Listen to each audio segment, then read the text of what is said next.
ప్రజా సమస్యల పరిష్కారానికే ఆనాడు సాయుధ రైతాంగ పోరాటాలు చేసిన అమరుల సాక్షిగా నేడు సిపిఎం పార్టీ పేద ప్రజల పక్షాన నిరంతరం పోరాటాలు చేస్తుందని సిపిఎం పార్టీ మెదక్ జిల్లా కార్యదర్శి వర్గ సభ్యులు ఏ మల్లేశం అన్నారు.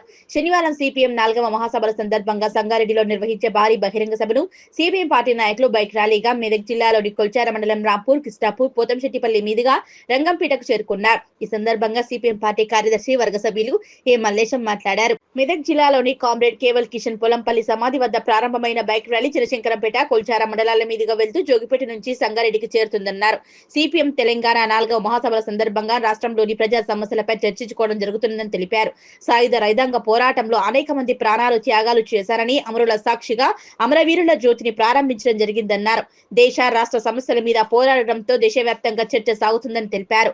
కామ్రేడ్ కేవల్ కిషన్ పోరాట స్ఫూర్తిని మెదక్ జిల్లాలో కొనసాగిస్తామని, ఇందుకు ప్రజలు సహకరించాలన్నారు. ఈ కార్యక్రమంలో సిపిఎం పార్టీ నాయకులు పాల్గొన్నారు. సందర్భంగా ఈ రోజు సంగారెడ్డిలో భారీ బహిరంగ సభ జరగబోతా ఉన్నది.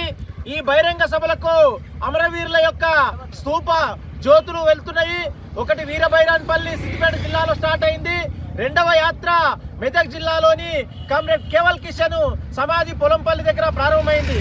ఈ రోజు ఉదయం 10 గంటలకు పొలంపల్లిలో ప్రారంభమైనటువంటి అమరవీరుల జ్యోతి యాత్ర చిన్నశంకరంపేట, మెదక్ మండలాల మీదుగా ఈ రోజు కొల్చార మండలం ఈ టైంకు చేరుకున్నది. ఇక్కడ నుంచి జోగుపేట మీదుగా సంగారెడ్డి చేరుకుంటున్నది.